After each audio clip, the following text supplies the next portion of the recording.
So, hello everybody. It's a big pleasure to be here, and well, I've actually also been discussing this topic of artificial intelligence on previous finance tech conferences here. And today we really want to try to step away from any buzzword bingo and see some real-life examples on how this technology is affecting the financial industry. So, I think we got three great panelists to give you exactly these examples. First of all, I'd like to welcome on stage LeX Tan. He's CEO and co-founder of a company called MotionsCloud.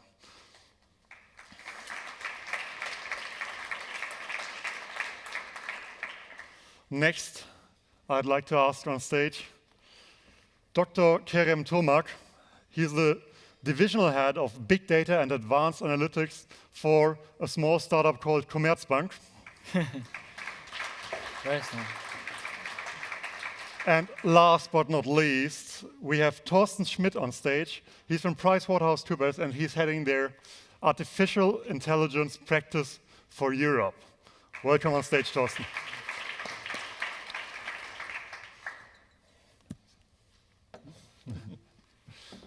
All right, guys. First of all, great you could make it. And since we're talking about a complex topic, I'd first of all love to have every one of you introducing yourself, your company, if it's not a small company that everyone might not know perfectly before that, and what you're doing around that real briefly. Lex, will you give it a start? Sure, yeah. Hello everyone, my name is Lex. I'm founder and CEO of MotionsCloud. We are Munich-based, well, previously we called it FinTech. Yeah. InsurTech? Yeah, right now it's InsurTech, like the brother of FinTech. Yeah, something like that. Yeah. So what we do is we help insurance company to streamline and automate insurance claims, focusing on property and vehicle claims, utilizing AI damage visual assessment. So just to give a quick example, like for example, if you have a car or property damage, and then you take the pictures, right? And then the AI actually scanning the pictures and telling you how much it actually possibly costs to fix this. Yeah. And then the insurance company will approve it, and you get the cash, or you get the repair settlement as soon as possible. Yeah. So that is what we actually do. And then today, we are actually quite small still. Yeah. Yeah, but I read some big numbers, big names of partners on the page. We'll talk about that. Yeah. So we are quite small, but luckily we have some customers already across the globe. So we have customers in the US, Germany, Netherlands, Austria, recently in Middle East as well as in Southeast Asia. Yeah.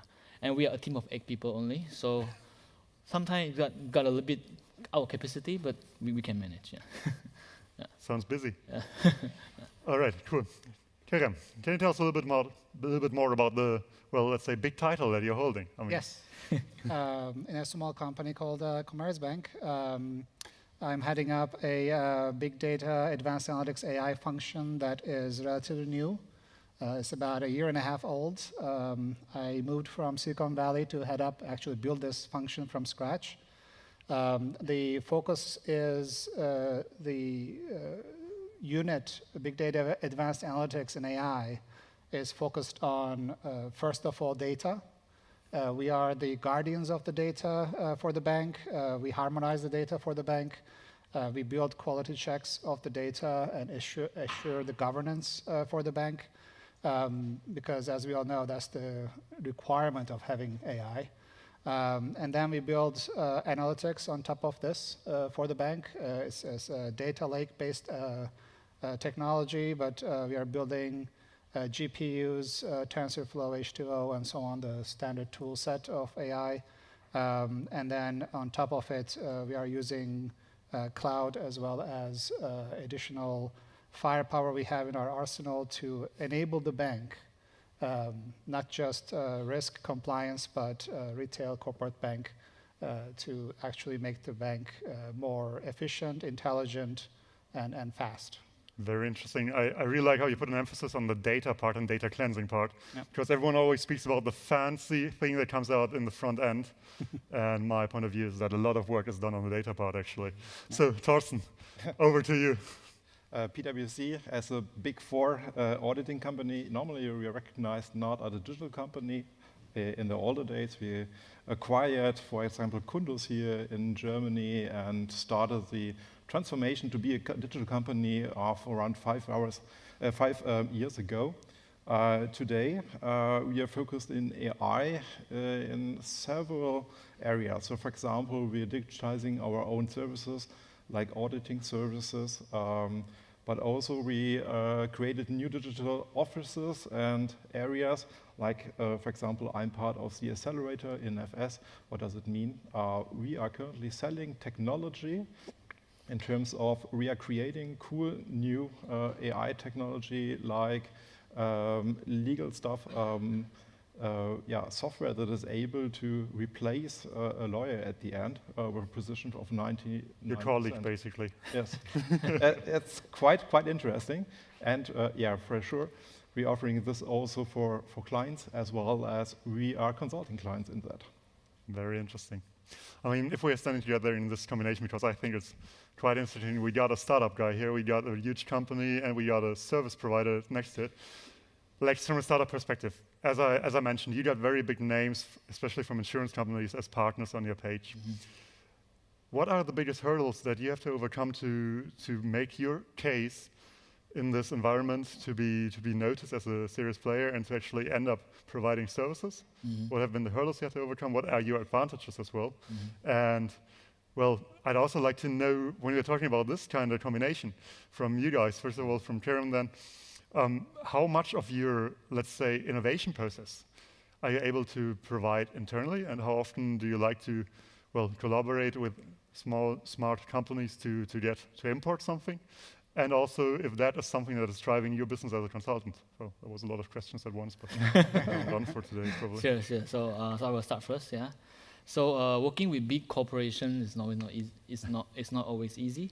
Well, I'm personally working in a big insurance company before, and I was very agile because I was entrepreneur also before I joined the insurance company, and I go there and I was a bit shocked to see that just one of my experience. Okay, I wrote a proposal, and then after that I expecting that maybe in 2 weeks tell me what they think about proposal.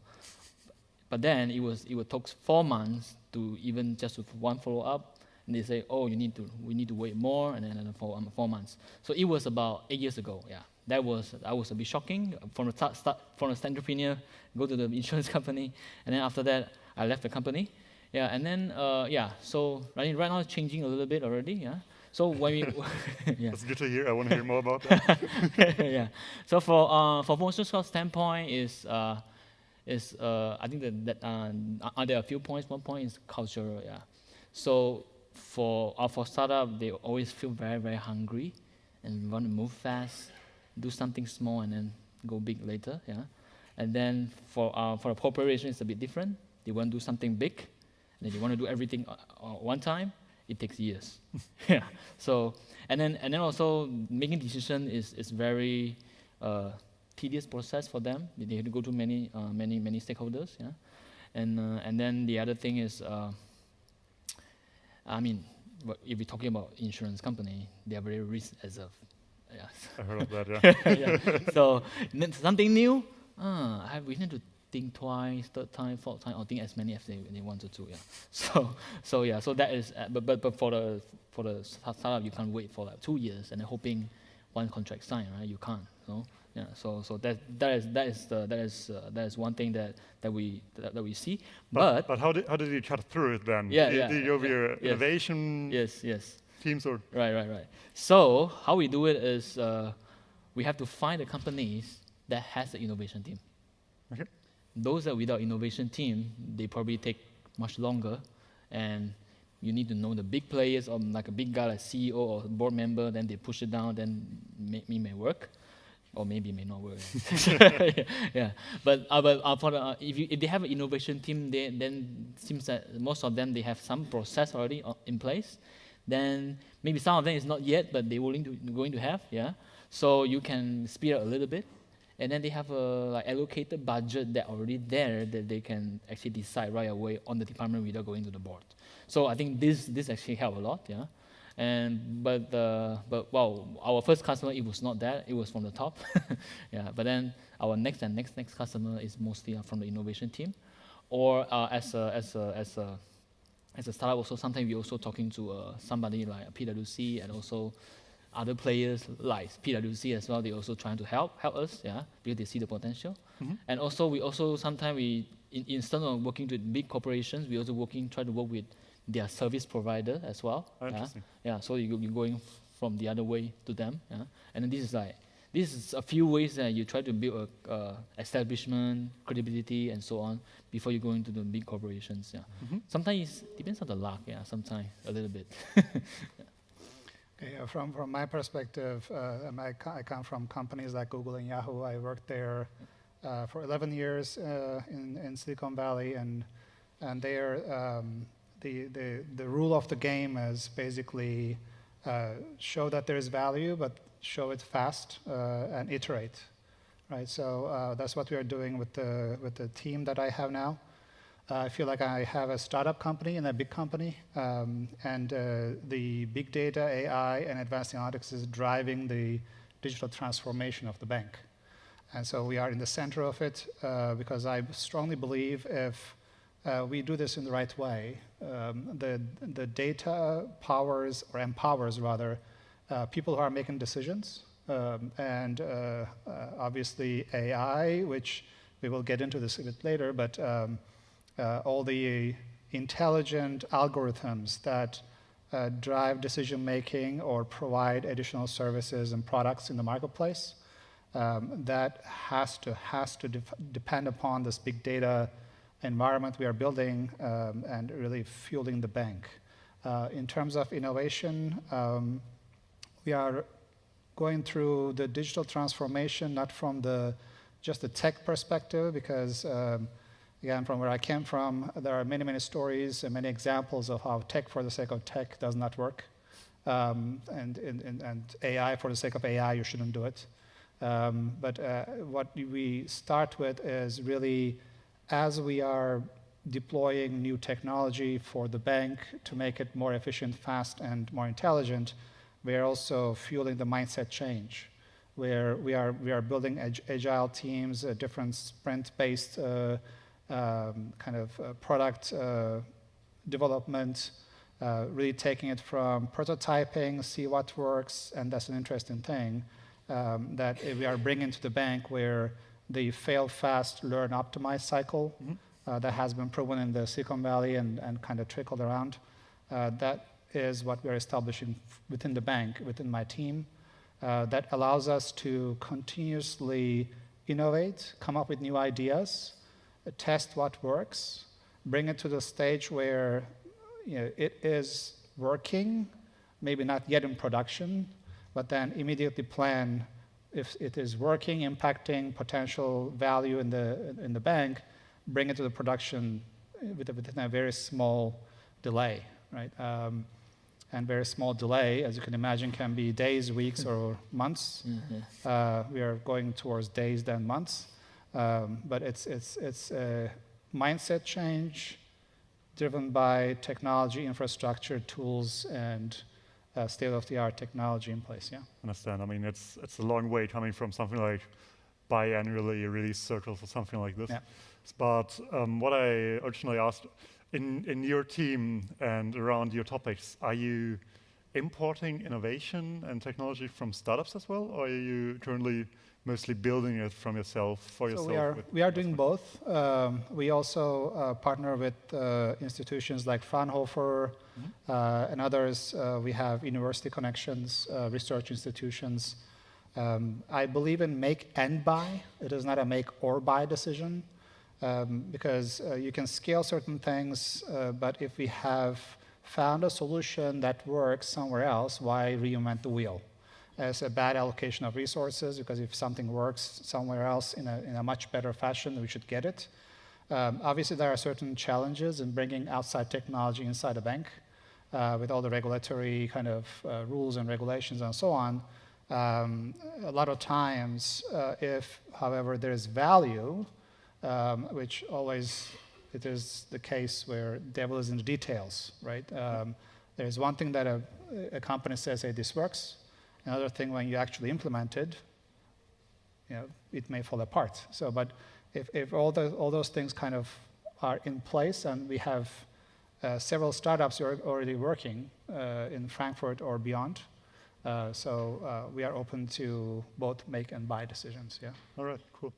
So if we're hearing what these two guys are doing, could you find a role for yourself to bring them together? Yes, we do. Let's answer this one a little bit differently. For us, the client conversation totally changes currently. So, and we answer this by also adapting our organization. For example, in the older days, we are answering RFIs, RFPs, and nowadays we have another kind of conversation. We are inviting clients to journeys, to sessions. We want to get in a discussion with them, and living the show don't tell mantra at the end. So what we do really is to build up a business concept built on co-creation. What does it mean? So for example, at the end, we don't want to sell ourselves to the client. We want to sell a solution that really helps to the client. And that means we are in co-creation with clients, and that lowers the barriers for clients. What does it mean? They sell only 10% of the product at the end, but we are able to scale up, make it, productize it, and bring it to the market. And that's really a big, huge of revenue currently. That's increasingly every day. And the other part of the discussion is also how we do innovation internally. So this kind of discussion I mentioned also means that we take over innovation for the client. We want to have this kind of journey with the client, and then bring innovation, develop together innovation with clients, and therefore we have, for example, here in Frankfurt, the 30th floor, the Experience Center, where this kind of innovation happens at the end. Very nice and impressive place. If someone has the chance to visit us. Okay, Thorsten, you're heading the AI practice for entire Europe, or AI community and practice. Can you give us some insights? Do you see any, let's say, structural advantages or disadvantages over Europe? And how are we currently, positioned when it comes to Germany or Frankfurt for that kind of topic? I mean, you moved from the Valley. I expect you cut down a little bit from your environment, tiny little bit. But maybe you can give us a little bit of an European view on that. Yeah, what we see here in the European market, and the definition of Europe is by PwC a bit different to the geographical definition, is the opinion of AI is more or less, for example, text understanding in financial services. So we have huge amount of text, and AI is really able to transform this text. But AI cannot exist as just AI as a technology. So it's more or less a combination of different things, a combination of robotics. So how to enrich rule-based robotics at the end. That's really a big topic that's currently out there in the market. We predicted it I think 3 years before, and now it's currently happening. So Gartner said that there is a potential of, I think, 73% of increase of efficiency, and now we see that's really happening, and we see those kind of projects. And other things are more or less process mining, so everything is really focused on efficiency at the end currently. That's very nice. That really fits to my favorite definition of AI that I shortly came across. Productive laziness, or lazy productiveness. Well, there's still some work to be lazy, I think, so before. Lex, let me jump to you. Please. What you've been describing sounds pretty much science fiction to many, I think. In the end, I end up in a car accident. I take a picture of what happened to my car, and your software does a lot of the work that usually, the clerk at the insurance would be doing. Can you give us a little bit of a feeling what kind of impact you've been making for your clients? Like, give us some KPIs, give us anything around that? Sure. And how this is, let's say, reflected to you as a company as well then? Sure. So, at the beginning, when we go out and actually talk to insurance company, right, we say, you know what? We're going to automate the assessment of the claims visually. automate, yeah? And then we got some feedback. They said, no, that's not gonna happen. Yeah. No, we got 20 people doing that. Yeah, no, that's not gonna happen, yeah. Even though it is possible, but they don't want to believe it, at least at the early stage, yeah. And then after that, we come back, we say, no, we can't sell like this, so we have to go back and then come into the insurance and, you know what, this is a supporting tool for your claim adjuster and claim expert actually to get a faster assessment from the machine. So at the end, the humans still are the one that deciding yes or no, and then after that, the customer will get it. So this is one thing that that we learn. And the second thing is, it's about the customer experience, right? Because today, you go to website, right? You go to mobile web app or mobile website, delay 5 seconds, you piss off, right? This website, come on, right? But then you talk about insurance claims, it takes weeks, and you see the difference is so high. There's a bit of a break in the user journey from what we use from Amazon or something like this. Yeah, yeah, yeah. So Did you fill out the paper already? yeah, I mean, of course, not all insurance companies still doing old school things, but there are still some of them, right? Some of them quite advanced, yeah. And the thing is that the other thing is customer expectations. So we want to bring and help insurers to actually meet the customer expectations today. Yeah, because of Amazon, because of the Facebook, everything moves so fast and so efficient. So that is what customers expecting more and more. Yeah. So this is the second thing. And the other thing is, so far what we learn in the market, we are processing claims. A customer really adopt it. Yeah. Of course, maybe not 100% of the customers saying adopting all this. I mean the end customers, okay? The customer that have claims. Yeah. Not all of them actually adapting, say, oh, this is good, but there's good percentage of it. We have about adoption rate of around 80%. Yeah. So which is pretty good. Definitely when it comes to digital solutions and finance, if you ask me. Yeah.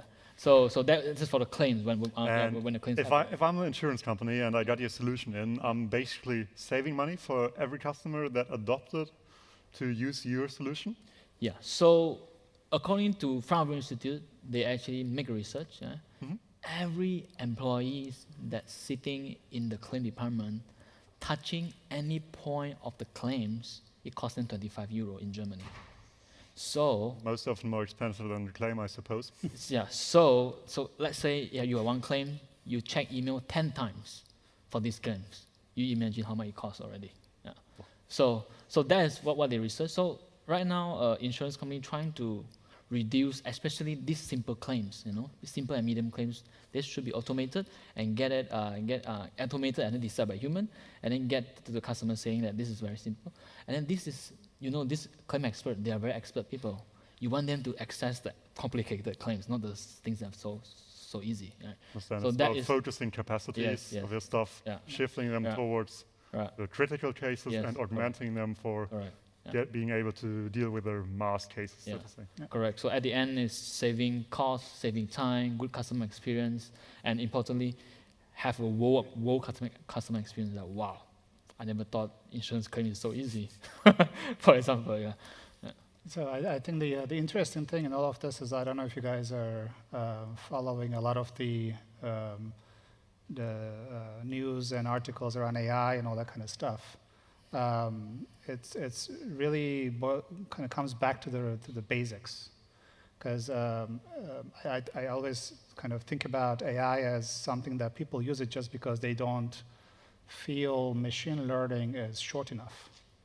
Because you say AI is easy, right? So most often it's probably data analytics doesn't sound sexy enough. Yeah, let's call it AI. yeah. I mean, but the funny thing is, like, if you look at the origins of AI, it's 1940s. Origins of machine learning, 1950s. Origins of deep learning is 1970s, 80s, and like these are nothing new. There is nothing new in here in terms of the methodology, approach. Even the algorithms themselves. The algorithms themselves are old enough, but I think the reality and what is important here is the speed at which we can scale these things down. Right? You have in your pockets the speed of a pretty powerful machine of 1980s. Okay, so you're carrying in your pocket. It used to be probably fitting in your room in the back then, the same size. Hardly. The same size of computational power. And so, but I think also the important thing is asking the question of what can you do with this computational power now in our hands to make lives easier of the people in their interactions, right? On the one hand. On the flip side, what kind of new products can you generate, not even from new products that you come up with, but also existing products that are there, that have been there, but if you combine them, you create a whole different platform and a whole different product. And so, several examples I have from what we have done within a year is in the area of IoT, which is booming in Germany, which is great. But IoT platform combined with a financial service. That is new. IoT is there. Financial services are and have been there. But the combination of the two is relatively new, right? So pay-per-use loans that we have introduced in the marketplace that allows customized loans, meaning you have time to pay it back, but also from a bank perspective, we have enough of data and information to support the loan process as well as ease your life to pay it back as fast or slow as you can based on your output of your machinery or your farmland or whatever it is that is allowing you to generate demand so you make money, so you can pay back the machinery loan you have received from us. That actually is a new thing that eases like our biggest customers base, Mittelstand's lives, right? So, so that's new. You don't have to be focusing on the biggest shiny AI thing that is going to dominate the world in the next. It doesn't need to be talking, yes. 100 years. But you just focus on the basics. And it's a very interesting use case. Easier. Yeah. It actually leads me to the next question, which is also towards you. Because you're heading a central unit of Commerzbank, you're dealing with these, let's say, state-of-the-art, still the topics, maybe not technologies, but still topics. Mm-hmm. And the application of these is what I think is actually the state-of-the-art part, which is really impacting and shifting, well, the balances in the industry. Yeah. Now, you are a central unit, so to say, and you guys have, well, if I'm not mistaken, you have several business units catering different kinds of clients in different industry, in different markets. How do you manage to get close enough, to stay close enough to the needs of your own business, while still having the power to drive something from your central position within the bank? Yeah, that's a great question. This is tested and tried in my previous companies. I built similar functions in the US for retailers, big retailers. And there, as I was building one of the analytics functions like this, I realized having data scientists are okay and important. You have to have them, but you don't need to have hundreds of them. It's okay, Google has it, Yahoo has it, but well, Yahoo no longer exists, but it's okay to have these, we call them full stack data scientists. You pay them dearly, but they're worth every penny. Mm-hmm. But it's okay to have only one, or maybe at most 5. What is important, I found out, is, and that's what we have here in Commerzbank now as well, and that's a harder breed to hire and actually train, are the people who can talk data science or understands data science methods, understands what analytics people are actually producing or are capable of producing, and then translate that to the business. So that business doesn't need to understand what a random forest is and how it works, or a regression coefficient. I guess they understand that. But they don't need to understand gradient boosting or all kinds of things. But they should understand what kind of problems, set of business problems those things can solve, and whether we are capable of doing it. On the flip side, these guys translate back what are the crucial business problems that we need to focus on and prioritize that will solve a business unit's problem fast, because they face the clients. And a lot of times, my people go with the clients and talk with the clients directly. Because if you create a business unit, or a big data advanced analytics unit that is farther away from the client, we are playing phone tag, right? A lot of things can be lost in translation. And so we choose to be with the client whenever they need us. We support business units directly. They're happy to take us with these conversations, and we bring back what we hear and build what truly a business unit needs. Because we are not IT. I plug into IT as well, but I don't claim to be IT. We are really solving business problems that will make an impact for the bank. This would actually be my, I promise, very last question on organizational structure of major banks. You're not IT, your client is the business, but well, you have to work with the IT systems, I suppose. Yes. How can I kind of get that magic triangle together? By lots of persistence, lots of perspiration, and lots of resilience. Yeah? But it's a startup. I think it is important to start this unit as a business unit. So my unit is a business unit. It's a general management line function. And as such, I have business goals that are shared with the business units. And so I use IT systems for basic things like ETL. Right? Yeah, I have to suck data from everywhere. Every part of the bank, I funnel it into this system. And then I also if I create an algorithm that feeds the app or the site, I need to take the output, embed it into these edge systems. And so I need IT on both ends. So I have an IT budget, obviously, and so that helps. But also it helps to make IT a partner in this process. And so I have my counterparts on the IT side who are focused on my hardware stack. They're focused on my network and security. They're focused on my software stack. And so there are different partners I have in different parts of IT that helps me do this. And it took a while. In the same way as I said, you need translators between business and data scientists. You need translators between GM functions and IT. And I play that role. So you have to speak one more language than the average consultant used to speak. Yes, exactly. So consulting background helps. I have a lot of consulting background people in my team. They help me as well. I have people who come from IT who have institutional knowledge, because you also have to have that. You have to have institutional knowledge. People understand how the bank works, where the data resides, and what system do I need to pull the data from, and what actually that means.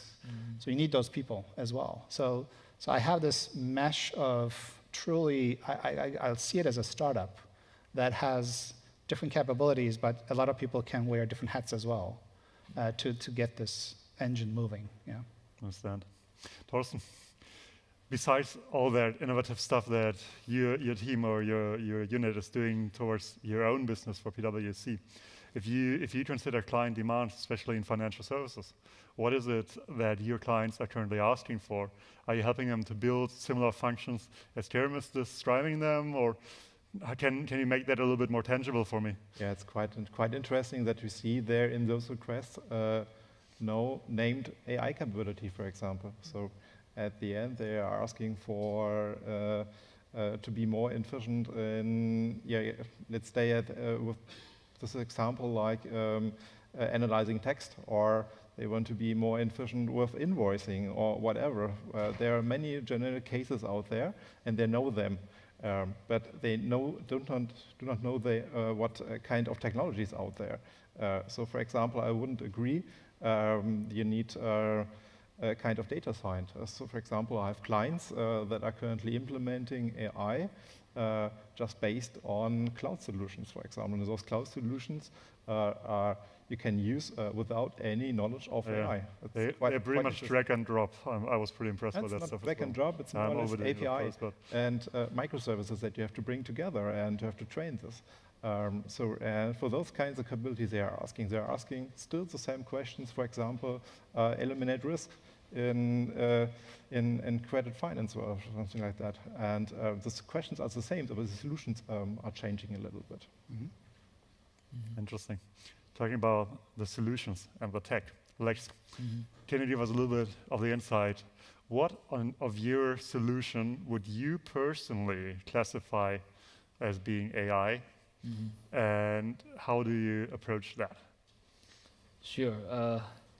I think AI, right? I mean, you talk about text mining, you talk about OCR, right? It has been in the market like quite a while. I think maybe 10 years or 5 years already, OCR.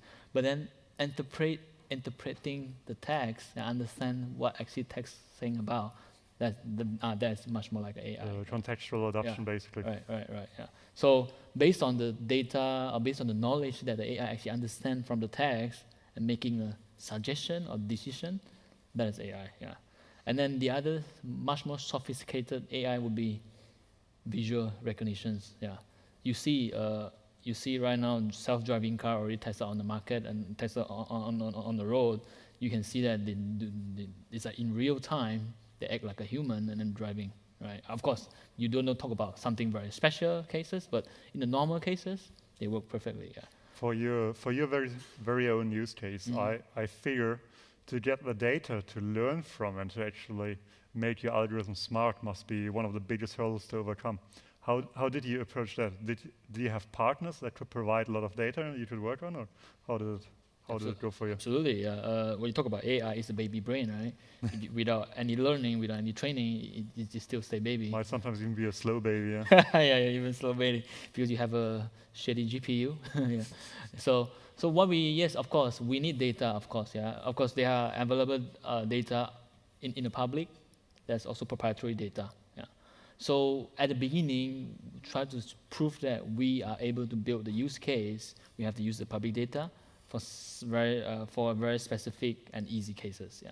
But when you want to use, like for example, damage claims process, is a very special use case, because you can find some damages pictures on the public, but when you talk about like a real like chair damage, how much you can find from public? You can't. I don't know, maybe more crashed Lamborghinis than shares. Yeah, you see. So at the end, our partners is our clients. So our clients actually has a lot of proprietary claims information. Of course, we anonymize this data and make sure there's no personal data inside before we actually train the machine. Yeah. So you are able, you have Insurance One as a customer, you're learning on the proprietary data of them, yeah. And then you're able to transfer that in your technology to apply it for the next time. Correct. And of course, not all the clients say, you know what, you can use all my data and then you can resell the intelligence, right? But not all of them saying this. So for big players, you say, you know what, I have almost all over the world data. So the result that you have is that they want exclusivity. Yeah. But for small players, different. They willing to share the data, but not share with other players. But the result of the data train, the result they are willing to share because other players also sharing. So means at the end they got benefit like the big players. You know what I mean? A network effect in the end. Yes, yeah. So though, yes, data is always a very important part for the AI development. Yeah, for us it's internal data. As I said, we are building the repository of all the data that the bank has. We have cloud that we are tapping into to bring external data in. Everybody knows we have market data. Everybody has market data. We have that third-party data. But important piece is now with, again, cloud. You have negative news-like applications where we can search entirety, which is public data too, entirety of the news base in the world, right? Imagine the life of a credit officer. I don't know how we did this years ago, but now it's like the entire news is in your hands. And obviously now it creates additional inefficiency because now you have to search through entire news. And that takes a while to read, even if it's on your hand. Much more information available. Yeah, exactly. So now you need to really look for trends and patterns, and which is the core of all AI today, which is deep learning or versions of deep learning or some sort of data mining. Anything else is applications of this. And so we basically search the entirety of the news base of public data for any kind of patterns that would give us an indication that there is some sort of negative news trend about an entity somewhere, so that it would be, from the risk perspective, risky, for example, to give out a loan to, or if you have given a loan out to, then we should protect ourselves because maybe that loan may go on the sideway, right? So that is very, very important application, and again, back to basics, very important application of tying data mining, machine learning to available data, train it on patterns, but then proactively create a service which becomes a product for the internal users that then makes their lives easier, faster, and more automated. And you can flip it too. You can say, okay, this is negative news, but you can also mine the data for positive news, where it tells us something about emerging markets where we should actually focus into for other applications like in trade finance and so on. Very interesting case. I think this would also lead us to a big risk, which comes along in the age of fake news and everyone can spread everything online, and how you deal with that. But before I keep on asking questions, we got 4 more minutes. We got 3 real experts on stage, and I'd like to ask the crowd if anyone here has a question towards them. No one. So There's one.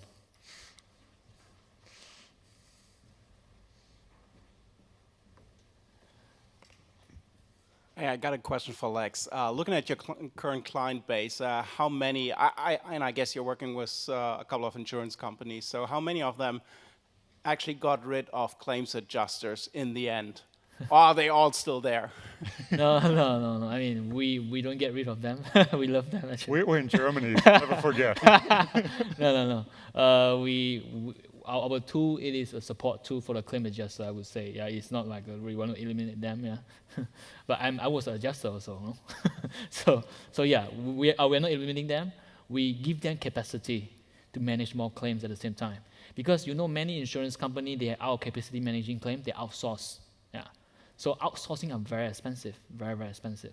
So if they can or insource the one outsourced because they have more capacity to manage the claim more efficiently, then it is a big win for them. Yeah. So, answer your question, we don't eliminate the adjuster of the insurance company, at least for now. I'll ask the question 5 years from now. Are there any more questions from the audience? Oh, not so many questions. Then maybe we can have a last thought on what we just touched before we switched over there. When it comes to working with public data and actually making decisions on what you get from there, how can you basically fit your models to protect yourself from anything that would be fraud, false information, and so on? Is that a big topic for you guys, especially when you're working with public data? Yeah, so maybe I can answer first. Yeah. So fraud in insurance claim is a very, very big topic. I think that's why the people are sitting there. Otherwise, you could just pay for everything. Yeah, it is like the whole industry. You can create a company just to do fraud. Yeah, just to eliminate fraud. Yeah. So since right, we at least for our case for claims management, you receive all kind of digital medias, right? And then people just go and Photoshop, and then if you send to the human, you say, oh, it's legit. Those are legit. Pay it right away. Yeah, but for machine, they can actually analyze, and they can actually even see the distributions of this pattern of these images. There's something abnormal. Then the machine can actually say this is a fake images, have been modified this part. Let's say, for example, the plate number is different, or for example, this part of the damage is actually has some modification on this part. Yeah? So it's very important at least in our business. It's very, very important. Yeah. Yeah, in our case, I mean, you can imagine in the big data team, you have fraud team in there. Fraud detection unit is under my team, as well as the fraud investigation unit. And one of the things that we have implemented in the name of implementation of deep learning is protecting our clients against a specific type of fraud, which is CEO fraud, which actually is a different kind of phishing, email phishing method. And we basically sift through a lot of data to reduce the dimensionality of the data, and then detect anomalies using a deep learning algorithm that continuously mines the data that is fed into it and learns about patterns. And this actually is preventing a lot of CEO fraud attacks for Commerzbank. And I can easily say it's reduced 99% of these cases. And we actually have a number that we share, which is we have eliminated about 100 million euro worth CEO fraud cases that could have impacted our client base pretty It's harshly. very interesting. I mean, the CEO fraud is pretty much the Enkeltrick or grandson fraud as we see it in retail. Yep. So you're killing that one for your business customers. Yep. And next thing you go to help our grannies, I'd say. Yes. Okay, cool. Our time is over. I think I had a great pleasure with you, and well, I hope some of you will be around to ask us some more questions. Maybe people have just been shy in private. I think we take away it's about augmenting capacities of people. It's not so much about, well, replacing people with tech, and it's about adopting to new measures and to more agility to actually get the power of AI and data analytics running. Guys, thank you very much. It's been a pleasure. Thank you. Thank you so much, Felix.